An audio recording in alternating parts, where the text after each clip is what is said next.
Hello guys, bersama saya lagi dalam Alright Nopod Channel. Sekali lagi, berita baik dari Dewan Rakyat, sahabat-sahabat semua. Dan saya percaya perkara inilah yang ditunggu sekian lama oleh rakyat Malaysia. Tidak kira daripada sektor kerajaan dan juga sektor swasta khususnya.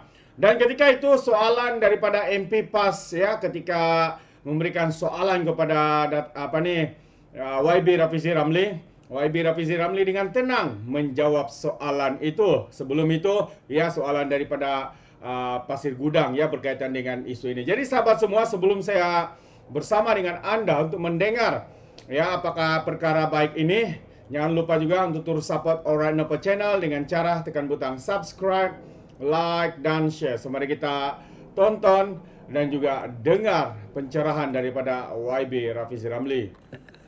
Terima kasih Tan Sri Yang Dipertua. Pasir Gudang mewakili kawasan kaum pekerja. Soalan Pasir Gudang nombor 3. Silakan Menteri. Assalamualaikum warahmatullahi wabarakatuh dan salam sejahtera Tan Sri Yang Dipertua Pasir Gudang. Pelaksanaan dasar gaji progresif akan dimulakan dengan projek rintis pada bulan Jun 2024. Projek rintis ini akan melibatkan 1,000 syarikat yang memenuhi syarat kelayakan dengan melibatkan pekerja yang bergaji di antara RM1,500 hingga RM4,999. Pemilihan syarikat akan dibuat secara telus berdasarkan prinsip kesaksamaan, tahap keperluan sektor dan juga sokongan dasar. Penilaian impak projek rintis pula akan dilaksanakan pada bulan September 2024 untuk memastikan ketersediaan dasar sebelum dasar gaji progresif secara menyeluruh dilaksanakan kepada semua majikan dan ekonomi. Sebenarnya Pasir Gudang, kita dah letakkan kertas putih dasar gaji progresif yang akan dibentangkan pada hari Khamis 30 November. Jadual terperinci mengikut bulan, boleh dirujuk pada muka surat 45, tapi oleh kerana embargo, jadi sebaiknya saya tak baca dengan teliti dan kita tunggu pada hari Khamis. Dasar gaji progresif dirangka bertujuan untuk menangani isu gaji rendah yang telah membelenggu golongan pekerja di negara ini sejak sekian lama. Dasar ini merupakan inisiatif yang akan menyumbang kepada salah satu daripada 17 anjakan besar dalam kajian separuh penggal rancangan Malaysia ke-12, iaitu mengenai ketersediaan bakat masa hadapan.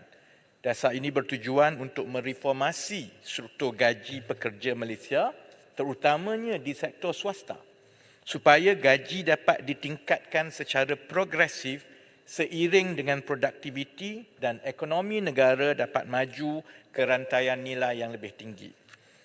Dasar gaji progresif mempunyai 3 ciri asas, iaitu pertama, pelaksanaannya secara sukarela oleh majikan-majikan. Keduanya, kerajaan akan memberikan insentif untuk menggalakkan seberapa ramai majikan dan pekerja menyertainya. Dan ketiga, di pihak pekerja, ianya mestilah terkait dengan produktiviti. Dengan ketiga-tiga ciri ini, dasar gaji progresif akan menjadi pelengkap kepada inisiatif-inisiatif gaji sedia ada, iaitu perintah gaji minima dan sistem upah yang dikaitkan dengan produktiviti ataupun PLWS, dengan memperkenalkan buat kali pertama campur tangan terus kerajaan dalam menetapkan gaji di syarikat, terutamanya di sektor formal dan swasta. Untuk makluman yang berhormat, kertas putih cadangan dasar gaji progresif akan dibentangkan di Parlimen pada 30 November 2023. Saya mengalu-alukan sebarang pandangan dan cadangan daripada ahli-ahli yang berhormat dalam sesi pembentangan kertas putih cadangan dasar gaji progresif ini, dan insya-Allah input-input itu sudah tentu akan membantu kementerian untuk melaksanakan dasar ini yang diharapkan dapat meningkatkan pendapatan pekerja dan membantu pekerja dalam menangani cabaran kos sara hidup. Terima kasih. Saya jemput Pasir Gudang. Terima kasih Yang Berhormat Menteri atas jawapan yang jelas dan bernas. Saya anggap inisiatif gaji progresif itu sebagai, dengan izin, game changers. Soalan tambahan saya ialah, pertama, adakah kerajaan telah membuat libat urus dengan kesatuan-kesatuan sekerja dan persatuan-persatuan majikan berkenaan pelaksanaan gaji progresif? Dan kedua, bolehkah maklumkan apakah pendirian dan sikap kesatuan-kesatuan sekerja dan persatuan-persatuan majikan Malaysia terhadap inisiatif kerajaan untuk melaksanakan gaji progresif tersebut? Sila Menteri. Terima kasih Pasir Gudang. Soalan itu kalau dijawab dengan ringkas, ya. Kami sedia maklum bahawa sebarang dasar yang melibatkan gaji ini cukup sensitif. Sebab itu berpuluh tahun setiap kali kita bercakap mengenai gaji, selalunya dia tidak menghasilkan sesuatu tindakan kerana dia memerlukan tindakan tripartite daripada kerajaan, daripada majikan dan juga daripada pekerja yang selalunya diwakili oleh kesatuan-kesatuan pekerja. Pada bulan Jun 2023 yang lepas, sebagai sebahagian daripada persediaan untuk kita membentangkan cadangan dasar gaji progresif ini kepada Majlis Tindakan Ekonomi Negara, libat urus dan perbincangan yang melibatkan Persekutuan Majikan Malaysia MEF telah pun dibuat. Begitu juga dengan MTUC pun telah dibuat dan wakil-wakil QPEX pun ada.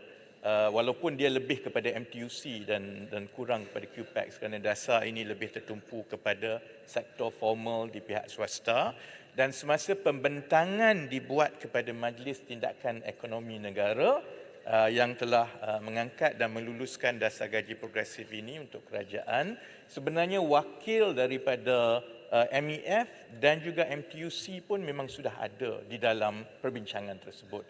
Jadi saya boleh maklumkan kepada Pasir Gudang, setakat ini ia mendapat sokongan padu daripada Persekutuan Majikan dan maklum balas daripada Kesatuan Sekerja, berharap supaya kerajaan berhati-hati supaya kumpulan separa kemahiran yang telah berumur, yang telah bekerja 10-15 tahun tidak dikecualikan atau dipinggirkan daripada pelaksanaan dasar ini kerana mereka juga selalunya menghadapi masalah kenaikan gaji bukan semata-mata kumpulan graduan yang baru mula bekerja, dan perkara itu telah diambil maklum dan telah pun dimasukkan di dalam dasar ini.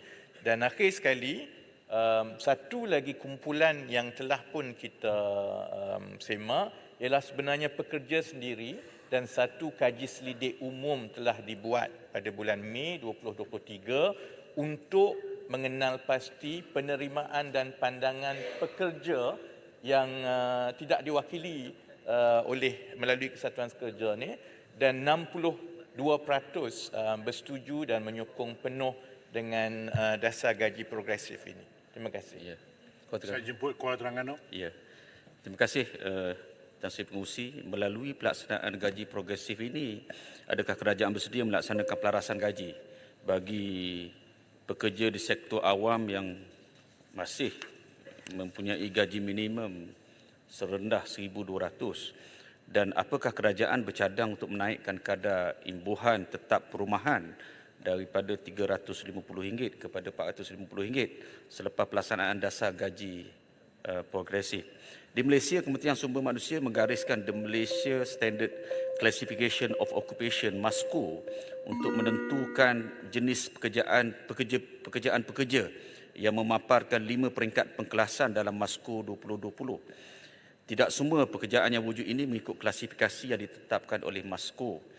Terdapat beberapa pekerjaan yang sukar untuk ditentukan tahap kemahirannya. Adakah kementerian turut melihat perkara ini? Terima kasih.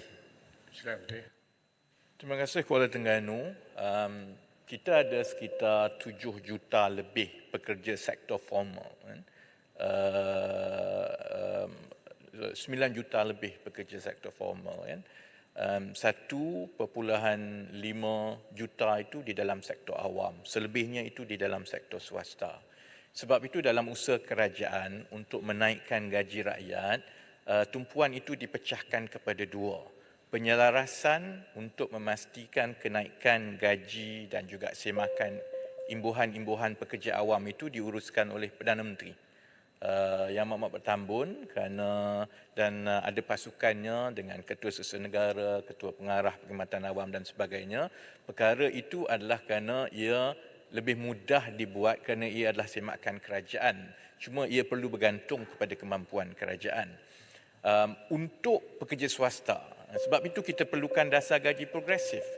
Kerana sebenarnya jumlah pekerja sektor formal itu lebih ramai di sektor swasta.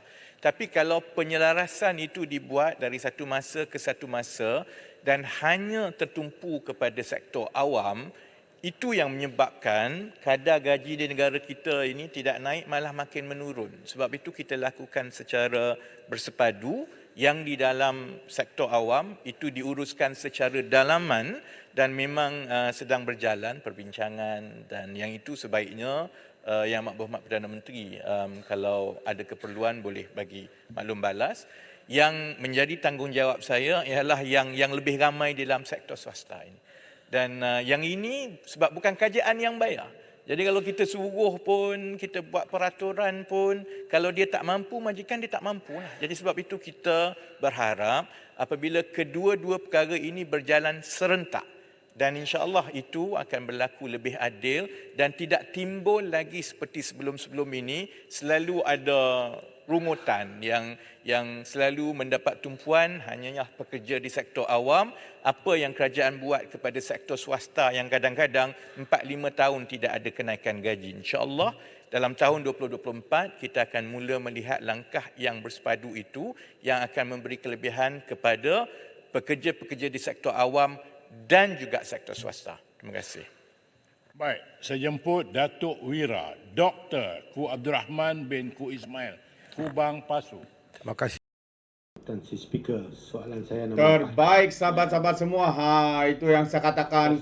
Berita baik yang baru saja diumumkan oleh YB Rafizi Ramli. Dan ingat sahabat semua, secara detailsnya, secara faktanya, keseluruhannya akan dibentangkan pada hari Kamis ini, iaitu pada 30 hari bulan. Jadi jangan lepaskan peluang untuk mendengar bersama. Jika tidak sempat, anda boleh lihat di dalam channel ini juga untuk perkembangan, ya, pencerahan, pembentangan gaji progresif untuk menaikkan gaji penduduk Malaysia, kira-kira dari sektor swasta maupun sektor awam. Jadi terima kasih. Memang terbaik usaha yang sedang dijalankan oleh YB Rafizi Ramli bersama dengan Perdana Menteri, ya, yang selama ini begitu lama kita menunggu, tidak pernah dilaksanakan oleh kerajaan sebelum-sebelum ini. Jadi inilah namanya Kerajaan Perpaduan Malaysia Madani.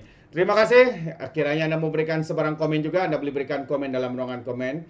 Jadi izinkan saya untuk mengundurkan diri, dan seperti biasa peribahasa mengatakan tapapan kangkap 2 tahun keinginan. Dalam bahasa Melayunya, tepuk dadah, tanya selera. Sekian saja pada Alright Nampak Channel. Kita berjumpa lagi. Bye-bye.